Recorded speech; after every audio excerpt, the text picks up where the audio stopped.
প্রথমবার আমি আমার ছোট বোনের শ্বশুরবাড়িতে গিয়েছিলাম। নতুন বাড়ি, নতুন মানুষজন। মনে একটু ইতস্তত ভাব ছিল ঠিকই, কিন্তু সেই সঙ্গে একটা আপনত্বও টের পাচ্ছিলাম। কিন্তু যেটা আমি কল্পনাও করিনি, সেটাই আমার সঙ্গে ঘটে গেল। রাতের খাওয়া দাওয়ার পর সবাই যে যার ঘরে চলে গেল। আমি ছিলাম গেস্ট রুমে। হঠাৎ দরজায় হালকা একটা টোকা পড়ল। ভাবলাম হয়তো আমার বোন হবে, কিন্তু দরজা খুলতেই দেখি সামনে দাঁড়িয়ে আছে বাড়ির সবচেয়ে বড় মানুষটা, আমার বোনের ভাসুর রাহুলজি। তার চোখের দৃষ্টি দেখে আমার ভেতরটা কেমন যেন ভয় কেঁপে উঠল। বুঝতে পারলাম কিছু একটা ঠিক নেই। তিনি জোর করে ঘরে ঢোকার চেষ্টা করলেন, আর তারপর আমার সঙ্গে প্রায় 2 ঘণ্টা ধরে। হ্যালো প্রিয় বন্ধুরা, আমার নাম সৃষ্টি। লোকে বলে আমার সৌন্দর্য নাকি একটা জাদু আছে, যে একবার দেখে সে আর চোখ ফেরাতে পারে না। আমার কোমর এতটাই সরু যে শাড়িও সরে যায়, চুল এতটাই ঘন যে রাতও হিংসে করে, আর আমার চোখ একবার যে তাকিয়েছে সে যেন তাতে ডুবে যায়।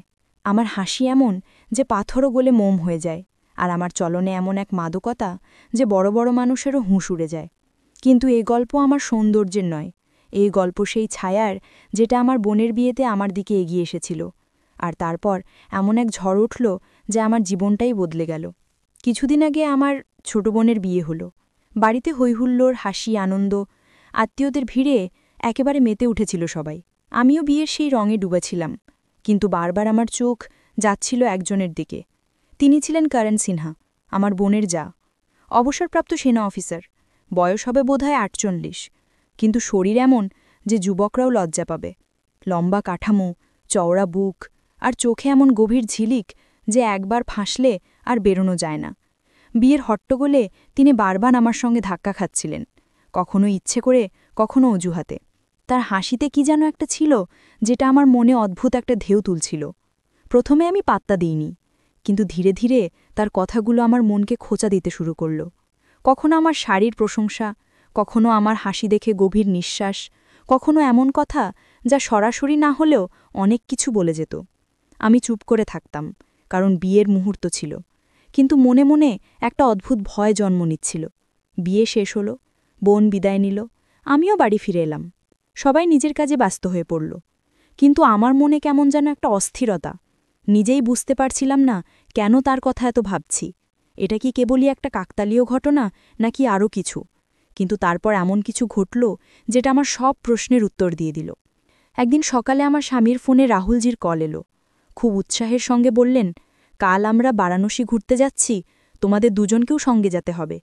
আমার স্বামী তৎক্ষণাৎ না করে দিলেন, কারণ তার কাজের চাপ ছিল অনেক।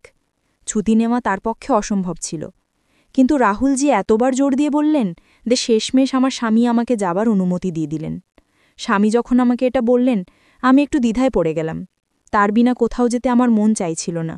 কিন্তু তিনি যখন বললেন, সৃষ্টি তুমি যাও, তাছাড়া তোমার তো ঘুরতে খুব ভালো লাগে, তখন আমিও রাজি হয়ে গেলাম। পরের দিন দুপুর 2টো নাগাদ রাহুলজি তার ঝকঝকে গাড়ি নিয়ে আমাকে নিতে এলেন। আমি গাড়িতে উঠতেই তিনি হেসে বললেন, তাহলে তৈরি তো ম্যাডাম, বারাণসী ঘুরতে যাচ্ছেন? আমি হালকা হেসে বললাম, হ্যাঁ, তবে এত তাড়াতাড়ি ডেকে ফেললেন, আমি তো ভেবেছিলাম সন্ধে বেরোব। তিনি হেসে বললেন, আরে পথটা তো লম্বা, তাড়াতাড়ি বেরোলে পথের মজা পাওয়া যাবে। পুরো পথ আমরা হাসি মজা করতে করতে গেলাম। তিনি আমাকে পুরনো গল্প শোনাচ্ছিলেন, তার সেনা জীবনের কাহিনী বলছিলেন। আমি তার কথায় ডুবে যাচ্ছিলাম। বয়স্ক মানুষ আমার সবসময় পছন্দ, তারা বেশি বোঝেন, অভিজ্ঞতার ভাণ্ডার থাকে। রাহুলজিও সত্যি খুব আকর্ষণীয় মানুষ ছিলেন। প্রায় 1 ঘণ্টার পথ পেরিয়ে আমরা আমার বোনের জায়ের বাড়িতে পৌঁছে গেলাম। সেখানে সবাই আমাদের খুব আন্তরিকভাবে স্বাগত জানালো। আমাকে একটা আলাদা ঘর দেওয়া হলো, যেটা ছিল রাহুলজির ঘরের ঠিক পাশে। পরদিন সকালে আমাদের বারাণসীর উদ্দেশ্যে বেরোতে হবে, তাই আমি তাড়াতাড়ি রাতের খাওয়া সেরে একটু বিশ্রাম করতে গেলাম, কিন্তু ঘুম আসছিল না। হয়তো নতুন পরিবেশের জন্য, নয়তো মনের মধ্যে কিছু একটা ঘুরপাক খাচ্ছিল। রাত 10টা নাগাদ আমি ছাদে ঘুরতে গেলাম। হালকা ঠান্ডা হাওয়া বইছিল, চাঁদের আলো ছড়িয়েছিল, পুরো পরিবেশটা যেন শান্তিতে ভরা।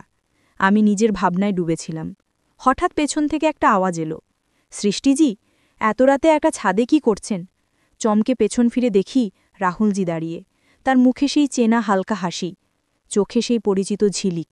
আমি একটু ঘাবড়ে গেলাম, তবে নিজেকে সামলে বললাম, কিছু না, আবহাওয়াটা ভালো লাগছিল তাই ভাবলাম একটু হাঁটি। তিনি কাছে এসে দাঁড়ালেন, বললেন, একা আবহাওয়ার মজা নিতে কি আর মজা, মজা তখনই যখন কথা বলার কেউ থাকে। আমি হালকা হেসে বললাম, হ্যাঁ, আপনি তো সবসময় কথা বলতে তৈরি থাকেন।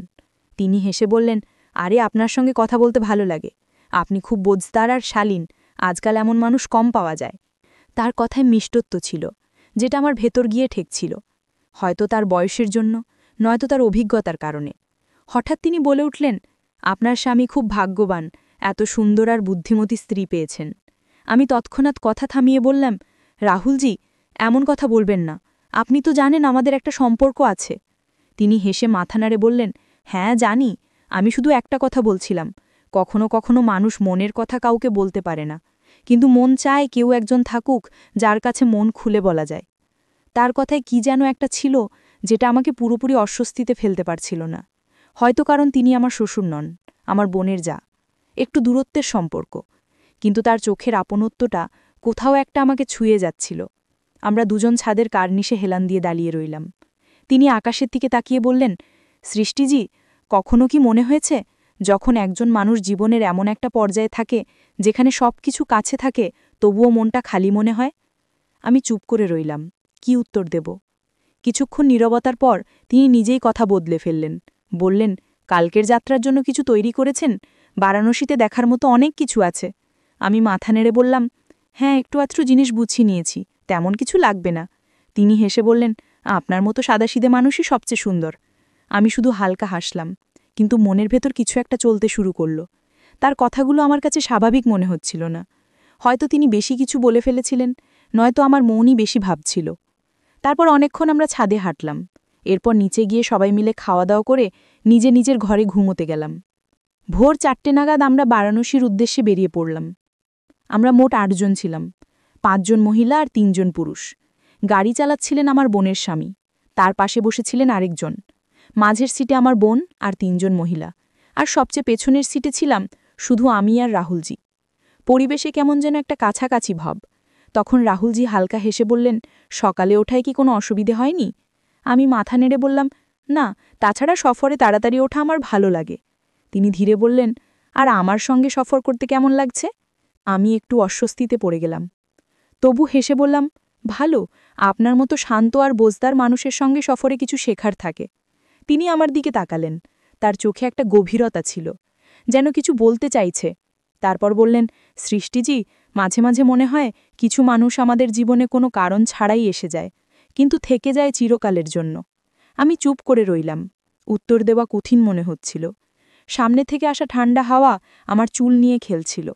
আমি জানালার বাইরে তাকিয়েছিলাম, কিন্তু আসলে ডুবেছিলাম নিজের ভাবনায়। পুরো পথ আমরা কখনো কথা বলছিলাম, কখনো চুপ করে থাকছিলাম, কিন্তু সেই নীরবতাও যেন কিছু বলছিল। তার চোখের উষ্ণতা, কথার মধ্যে লুকানো নরম ভাব, সবই আমি বুঝতে পারছিলাম, কিন্তু দেখে না দেখার ভান করছিলাম। প্রায় 2 ঘন্টা পর আমরা বারাণসী পৌঁছে গেলাম। গাড়ি থামল বড় ঘাটের কাছে। সবাই নেমে পড়ল, আমিও নামলাম। রাহুলজি হাত বাড়িয়ে বললেন, সিঁড়িগুলো পিছিল, সাবধানে। তার কণ্ঠে সেই চেনা মিষ্টত্ব। আমি একটু সংকোচ করলাম, কিন্তু কিছু না বলে তার হাত ধরে নিলাম। একটা ঝটকা লাগল, যেন কোনো অচেনা সম্পর্ককে ছুঁয়ে ফেললাম। মুহূর্তটা ছোট ছিল, কিন্তু অনেক কিছু বলে গেল। তারপর আমরা ঘাটে পৌঁছালাম। গঙ্গার ঢেনুগুলো ঠান্ডা ছিল, কিন্তু বেশ অস্থির। রাহুলজির কণ্ঠস্বর কানে ভাসছিল, আর আমি নিজের মনের আওয়াজ শোনার চেষ্টা করছিলাম। রাহুলজি সব জায়গায় আমার আশপাশেই ছিলেন। ছবি তোলা থেকে শুরু করে কিছু কেনাকাটা, সবেতেই তার মুখে একটা অদ্ভুত শান্তি, আর আমিও তার উপস্থিতিতে একটা অজানা আরাম পাচ্ছিলাম। সন্ধে যখন আমরা হোটেলে ফিরলাম, শরীরটা ক্লান্ত ছিল, কিন্তু মন অস্থির। তখন রাহুলজি ধীরে বললেন, আজকের সন্ধ্যের আরতি আবার দেখব, শুধু আপনি আর আমি। আমি চমকে গেলাম, বাকি সবাই তাদের ঘরে ছিল। আমি নিজেও বুঝতে পারছিলাম না আমি কি করছি, কিন্তু কেন জানি না আমি তার কথায় রাজি হয়ে গেলাম। সন্ধে যখন আমরা ঘাটে পৌঁছালাম, তখন হালকা অন্ধকার, আরতির আলো ঢেউয়ের ওপর পড়ছিল। ভিড়ের কোলাহল, কিন্তু আমাদের মাঝে নীরবতা, সেই নীরবতা যেটা শব্দের চেয়েও গভীর। তখন তিনি আমার দিকে তাকিয়ে বললেন, সৃষ্টিজি, কখনো কারো সঙ্গে কিছু না বলে জুড়ে গেছেন, কোনো নাম না দিয়ে, কোনো সম্পর্ক না বানিয়ে, শুধু মন থেকে মনে?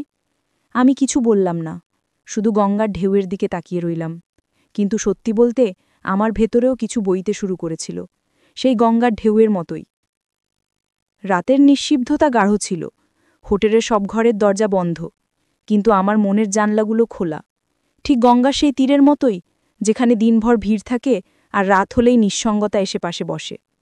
আমি জানালা দিয়ে বাইরে তাকিয়েছিলাম, ঢেউয়ের মধ্যে একটা অদ্ভুত সুর, কিন্তু মনের ভেতর কেমন যেন একটা অস্থিরতা। তখন দরজায় হালকা একটা টোকা, মৃদু, কিন্তু তাতেই বুকের ধড়পড় বেড়ে গেল। আমি দাঁড়িয়েই রইলাম, শ্বাস আটকে। আবার টোকা। আমি আস্ত দরজা খুললাম। সামনে রাহুলজি, তার মুখে সেই চেনা গভীর শান্তি, কিন্তু চোখে কিছু একটা অজানা, নয়তো কোনো উদ্বেগ, নয়তো কোনো অসমাপ্ত কথা। তিনি বললেন, মাফ করবেন, বিরক্ত করলাম না তো? আমি মাথা নেড়ে বললাম, না, আপনি কিছু বলতে এসেছেন? তিনি আমার চোখে তাকিয়ে বললেন, হ্যাঁ, একটা কথা, যেটা অনেক দিন ধরে মনে ছিল, হয়তো আজ বলার সময় এসেছে। আমি চুপচাপ একপাশে সরে দাঁড়ালাম। তিনি আস্তে ঘরে ঢুকলেন,